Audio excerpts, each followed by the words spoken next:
Il y a encore quelques années, j'étais employé dans un quartier de Stockholm, à Östermalm, en tant que commis de cuisine dans un restaurant. Tout le monde sait que c'est pas un job facile, c'est pas le pire, hein. Il y a des jobs largement pires que ça, mais c'est pas le job le plus facile. Et c'était d'autant plus difficile que je prenais très mal la critique. J'étais pas du tout équipé pour encaisser la critique efficacement.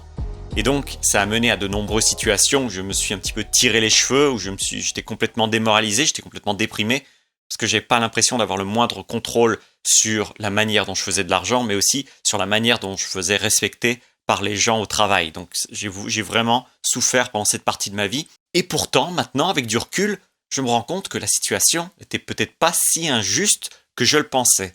D'ailleurs, certains de mes collègues se faisaient eux aussi souvent critiquer par le manager, par le cuisinier, par tout le monde. Mais ces collègues, ils n'en faisaient pas forcément une maladie. Bien des années plus tard, je me rends compte que ce qui faisait la différence entre eux et moi, c'est que je n'avais pas de stratégie pour gérer la critique. Parce que c'est pas quelque chose qu'on apprend à l'école. Donc je pensais que certaines personnes étaient juste plus fragiles que d'autres et certaines étaient plus solides que d'autres. Mais contrairement à la couleur de nos yeux, on a une portée énorme sur la manière dont on gère la critique et je me rends compte maintenant après bien des expériences et des livres plus tard. Mais bon, à l'époque, je pensais qu'on pouvait rien y faire. Et c'est un peu mignon de penser ça, parce qu'il existe tellement de moyens simplissimes de changer pour s'affirmer. Alors attention, si ces moyens sont simples à appliquer, ils sont pas toujours faciles à mettre en place. Parce qu'on a vite tendance à se mettre en boule comme un hérisson quand quelqu'un nous fait une remarque désobligeante sur notre travail.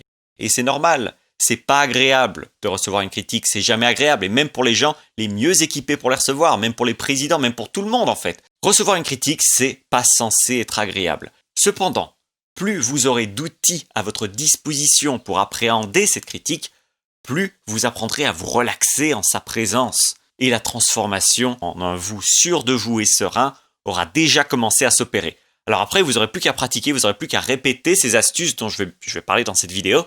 Vous n'aurez plus qu'à les répéter pour devenir de plus en plus doué et de plus en plus détaché par rapport aux remarques qu'on vous fait. Alors au programme aujourd'hui, on passe à la loupe 4 clés de gestion de soi pour ne plus laisser la critique au travail nous toucher personnellement. Clé numéro 1. Vous n'avez pas à vous justifier. Alors je ne sais pas vous, mais moi quand on me faisait une remarque au boulot, j'avais tendance à très vite me justifier. J'essayais d'expliquer en long et en large le pourquoi du comment, et par la même occasion, je perdais vite de la valeur. Être sur la défensive et se justifier, ça ne nous aide en rien dans ce genre de situation. Non, plutôt, prenez bien le temps d'écouter la critique, sans vous juger vous-même, sans vous justifier et sans juger l'autre. Parce que vous n'avez pas à vous justifier. Clé numéro 2. Prenez le contrôle de la conversation.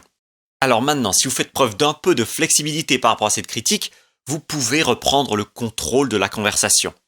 Comment ?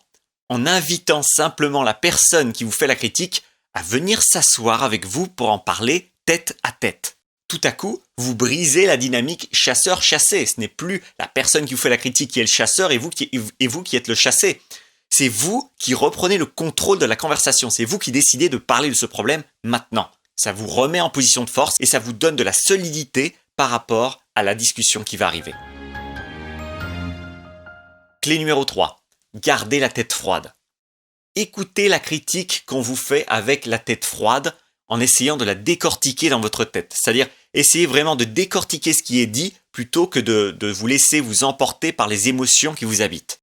Un angle rassurant pour garder la tête froide, c'est de se rappeler que la majorité des critiques qu'on reçoit au boulot ne visent pas qui nous sommes, la grande majorité, enfin je l'espère, parce que sinon c'est quand même un job bizarre, où si on vous critique tout le temps votre gueule ou vos habits, c'est quand même un job bizarre, quoi. Mais la plupart des critiques qu'on reçoit au travail, je pense qu'elles sont quand même plus dirigées aux fruits de notre travail qu'à qui nous sommes. Une fois que vous rappelez ça, vous pouvez aller plus en profondeur dans le contenu de ce qui est dit. Vous pouvez poser des questions, vous pouvez demander à l'autre exactement ce qu'il attend de vous la prochaine fois. Parce que si vous commettez une erreur, c'est que vous étiez clairement pas tout à fait au jus de ce qu'il fallait faire exactement.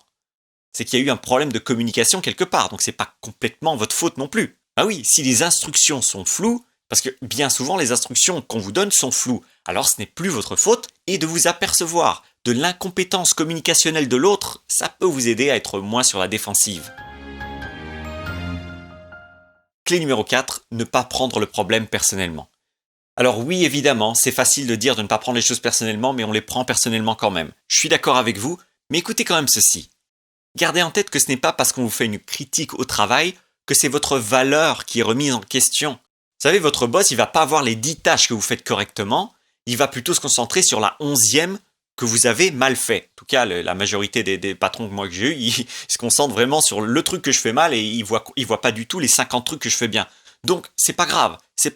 Mais le fait de vous rappeler que vous êtes humain, que vous avez vous aussi le droit de faire une erreur de temps en temps, ça va vous aider à vous relaxer par rapport à cette critique. Ça va vous rappeler que peut-être que votre boss, il est un petit peu perfectionniste. S'il voit vraiment cette petite erreur que vous avez commise de temps en temps, bon, vous n'êtes pas obligé de vous défendre, de vous justifier. Vous pouvez juste apprécier le fait que c'est quelqu'un d'un petit peu perfectionniste peut-être, qui voit plus le verre à moitié vide qu'à moitié plein, et vous aurez beaucoup de mal à le changer. S'il est comme ça, il est comme ça, quoi. Mais ne laissez pas forcément cette chose vous pourrir la vie, parce que ce n'est pas votre problème si cette personne ne voit vraiment que les problèmes là où vous fournissez quand même un bon travail, quoi. Ce genre de pensée rassurante, ça peut vous aider à vous distancer d'une critique un peu sèche sur votre travail. Parce que quand vous vous autorisez à ne pas fournir un travail parfait 100% du temps, parce que personne ne peut fournir un travail parfait 100% du temps, vous vous autorisez à être gentil avec vous-même. Quand vous êtes gentil avec vous-même, tout devient plus facile. Peu importe qu'on vous critique ou pas, vous ne laissez plus les remarques de vos collègues habiter vos pensées. Vous développez cette force intérieure qui agit un peu comme un bouclier à conneries humaines, sans pour autant vous fermer du reste du monde. Et si le sujet de la critique au travail vous intéresse, sachez qu'il est abordé bien plus en profondeur dans la formation Riposte méthodique contre la critique au travail. Cette formation aborde le sujet bien plus en profondeur que n'importe quel contenu et a été créée tout spécifiquement pour les employés qui désirent s'affirmer sur leur lieu de travail pour obtenir le respect de leurs collègues et de leurs supérieurs. Profitez maintenant de l'offre de lancement, il n'y a plus qu'une poignée d'heures avant la fermeture. Voilà, c'est tout pour ce contenu, on se voit bientôt dans une autre vidéo. En attendant, prenez soin de votre cerveau. C'était Thierry Markovitch.